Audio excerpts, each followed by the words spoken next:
बिस्मिल्लाहिर्रहमानिर्रहीम। अस्सलाम वालेकुम नाज़रीन, आप यूट्यूब चैनल देख रहे हैं। मैं इमरान खान हूँ। पाकिस्तान के अंदर से भी काफ़ी खबरें आ गई हैं, लेकिन सबसे पहले जो इंटरनेशनल फ्रंट पे हो रहा है वो मैं आपके सामने रखता हूँ, ख़ास तौर पे जंग के हालात।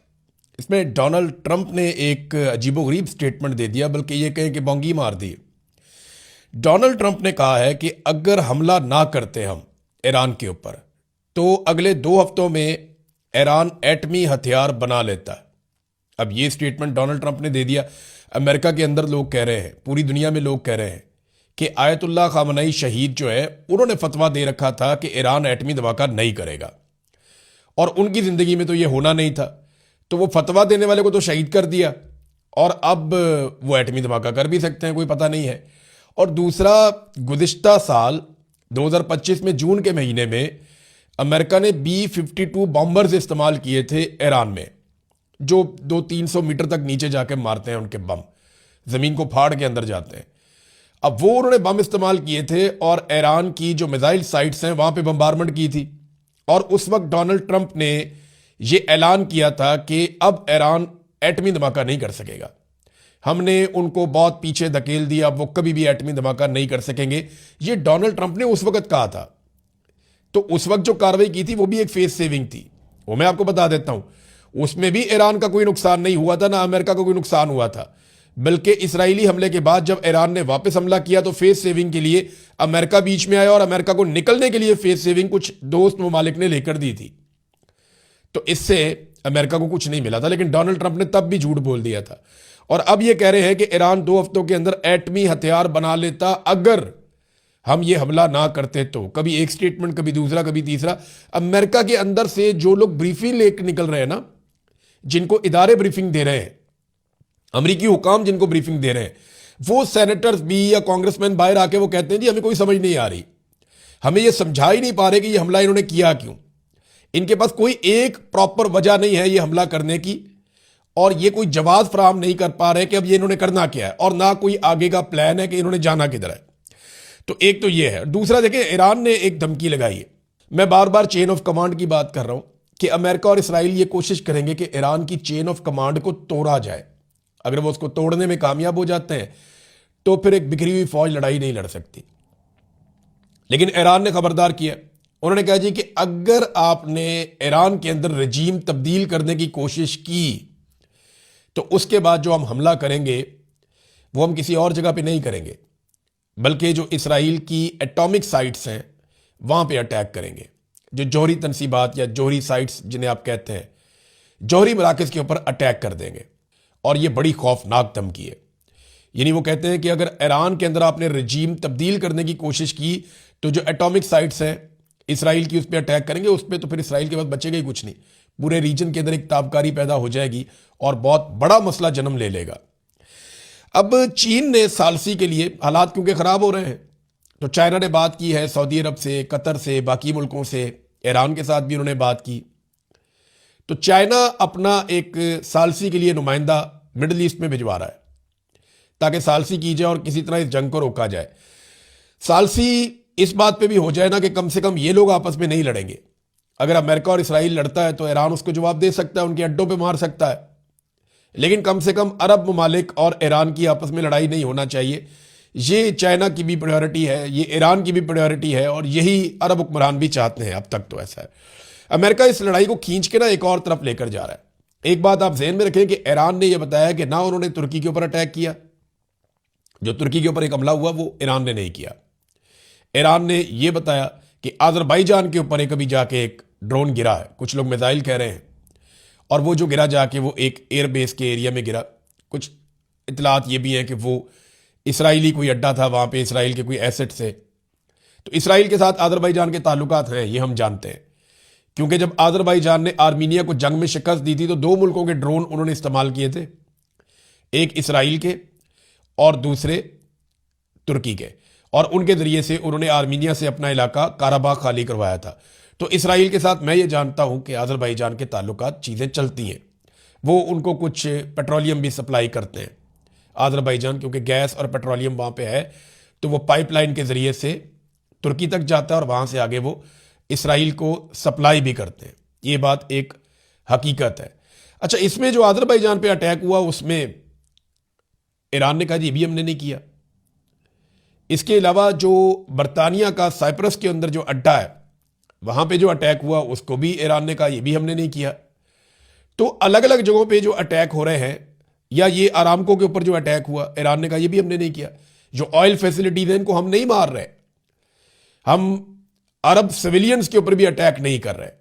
बहुत सारे हमले जब इंक्वायरी होगी तो पता चलेगा कि ये सारे हमले ईरान ने नहीं किए थे, लेकिन ये सारे हमले एक प्लानिंग के तहत किए जा रहे हैं। इसको फॉल्स फ्लैग ऑपरेशन कहते हैं, ताकि इसके जरिए से बहुत सारे मुल्कों को इकट्ठा करके ईरान के साथ लड़वाया जा सके और ईरान को इस रीजन में एक विलन के तौर पे दिखाया जाए कि देखिए ये सबको मार रहा है। हालांकि इस वक्त जो ईरान में हो रहा है उसका आप तसव्वुर भी नहीं कर सकते। बड़ी खौफनाक बमबारी ईरान के अंदर अमेरिका और इसराइल कर रहे हैं। यहां मेरे पास एक खबर है और ये अमेरिकन है, माइक एडम्स, ये हेल्थ रेंजर्स हैं। इन्होंने ये दावा किया है कि अमेरिका ईरान में उस किस्म के जंगी जराइम कर रहा है जिस तरह के जंगी जराइम किए गए थे नेतन्याहू की जानिब से गाजा में। जैसे फलस्तीनियों को उन्होंने मारा और मलिया मेट किया, इसी तरह अमेरिका इस वक्त डोनाल्ड ट्रंप का नाम लिया उन्होंने, वो कर रहा है ईरान के अंदर। ईरान में तालीमी इदारे हैं, अस्पताल हैं, सरकारी इदारे हैं, पुलिस के दफातर हैं, हर जगह को मलिया मेट किया जा रहा है और सिविलियंस की कैजुअलिटीज लगातार बढ़ती चली जा रही हैं। 1100 के करीब आम शहरी ईरानी अब तक की इतला के मुताबिक शहीद हो चुके हैं और ये बहुत बड़ी तादाद है, 4-5 दिन की लड़ाई है टोटल। तो ये लगातार अमेरिका दबाव बढ़ा रहा है। अब लड़ाई जो थी ना वो पहले जो ईरान लड़ाई लड़ रहा था, ये लड़ाई ईरान के जनूब में चल रही थी। यानी आप ये ईरान का नक्शा देखें ना, आप ये नीचे का सारा एरिया आप देख रहे हैं, ईरान के आसपास कौन कौन से मुल्क हैं। तो पहले ये लड़ाई नीचे जनूब की जानिब से चल रही थी, थोड़ा सा जनूब मगरिब की जानिब भी जाती थी। यानी इस लड़ाई में ईरान का मुकाबला था नीचे उन बेसिस से जो अमेरिका जनूब से ऑपरेट कर रहा था।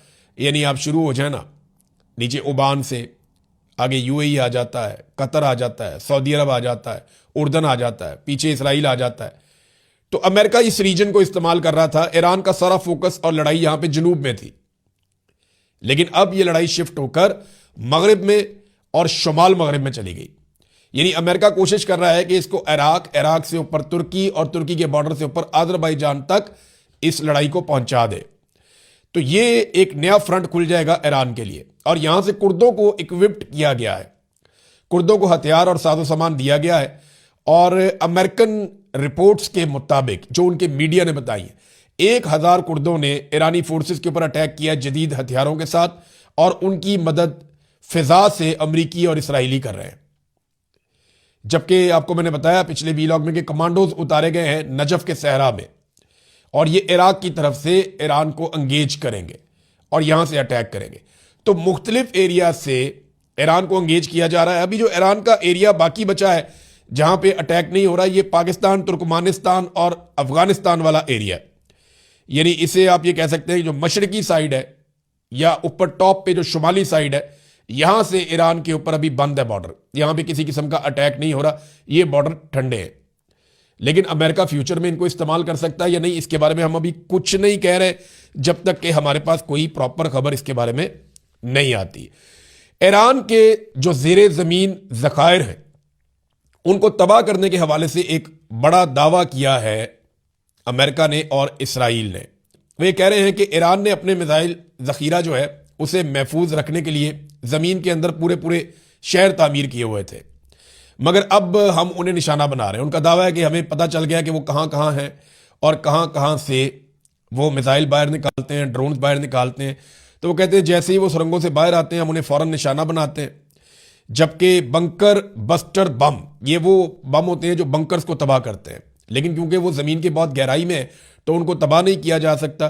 तो वो जो सुरंगों के दाखिली और खारजी रास्ते हैं ना, जहां से दाखिल होते हैं निकलते हैं, और वो उनको तबाह करने की कोशिश कर रहे हैं ताकि ईरान जो है वो अमली तौर पे अपने हथियारों को कम से कम इस्तेमाल करे।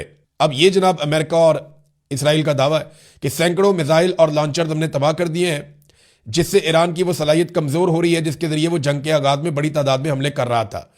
अच्छा, ईरान के हमलों के अंदर शिद्दत में कमी आई है। पहले ईरान ने बहुत तेजी से ड्रोन्स दागे, बहुत तेजी से उसने मिसाइल दागे। अब ईरान जो बात कर रहा है वो मुख्तलिफ है। वो ये कह रहा है कि हम तो पुराने हथियार इस्तेमाल कर रहे थे, हमने तो 3rd और 4th जनरेशन के अभी इस्तेमाल ही नहीं किए हथियार। हमारे जो लेटेस्ट मिसाइल्स हैं वो तो पड़े हुए हैं, वो तो इस्तेमाल करने हैं। एक मिसाइल के बारे में आपको बताता हूं कि ईरान ने नया मिसाइल एक चलाया है, खुर्मशहर, इसी तरह नाम है इसका, और खुर्मशहर 4, इसको खैबर भी कहते हैं सादा जुबान में। तो ये 2000 किलोमीटर तक जाता है, बहुत ज्यादा वॉरहेड भी लेकर जा सकता है। ये मिसाइल ईरान ने नया इस्तेमाल किया, इससे पहले उसने इस जंग में इसको इस्तेमाल नहीं किया। ईरान के पास काफी सारे ऐसे मिसाइल हैं जो डॉक्यूमेंट पर मौजूद हैं, यानी रिकॉर्ड का हिस्सा है कि ये मिसाइल इनके पास हैं, लेकिन वो मिसाइल अभी तक ईरान ने इस्तेमाल नहीं किए इस लड़ाई में। तो क्या ईरान उनको इस्तेमाल करने जा रहा है या करने की कैपेसिटी रखता है? अमेरिका और इसराइल जो है वो ये दावा करते हैं कि नहीं, हमने तो वो एरिया ही बंद कर दिया जहां से मिसाइल इस्तेमाल हो सकते हैं और हमने उन फैसिलिटीज को तबाह किया है। जबकि ईरान ये कह रहा है कि कुछ भी तबाह नहीं हुआ, हम जवाबी हमला करेंगे तो पता चल जाएगा। बहरहाल इस वक्त ईरान की जानिब से शिद्दत में कमी है, जबकि इसराइल और अमेरिका की जानिब से लड़ाई की शिद्दत को बढ़ाया जा रहा है। नादरीन, एक बड़ा प्रॉब्लम जो आ रहा था उसका हल ढूंढने की कोशिश की जा रही है मिडिल ईस्ट की जानिब से और अमेरिका और इसराइल की जानिब से, कि ईरान का जो शायद ड्रोन आता है या ईरान जो भी ड्रोन भेजता है हमला करने के लिए, उन्हें रोकने के लिए बहुत महंगे इंटरसेप्टर्स इस्तेमाल किए जा रहे थे और पैसा पानी की तरह बह रहा था, और इंटरसेप्टर्स खत्म हो रहे हैं, जिसका नुकसान यूक्रेन को भी होगा, अमेरिका को भी होगा, और इसका रशिया को फायदा होगा कि ये इंटरसेप्टर्स जितने कम होंगे, रशिया उतना ज्यादा यूक्रेन के ऊपर और यूरोप के ऊपर दबाव बढ़ा सकेगा। तो इन्होंने तो पानी की तरह इंटरसेप्टर्स चलाए हैं यहां मिडिल ईस्ट में, और ईरान ने काफी हद तक डैमेज कर दिया, जखीरा खत्म कर दिया। अब जाके इनके दिमाग में आइडिया आया कि यूक्रेन से वो ड्रोन लिए जाएं जो इंटरसेप्टर ड्रोन्स हैं, यानी ड्रोन को रोकने के लिए ड्रोन भी जा सकता है ना, और ये बहुत सस्ता है। तो यूक्रेन ने जो इंटरसेप्टर ड्रोन्स बनाए हुए हैं उनकी कीमत कितनी है पता है? उनकी कीमत है 5000 तक, यानी $3000 से $5000 तक। ईरान का जो ड्रोन है वो $20000 का है। उसको रोकने के लिए अगर $5000 का ड्रोन लगता है तो ये तो घाटे का सौदा नहीं है, 1 2 3 ड्रोन भी लग जाए तो कोई मसला नहीं है।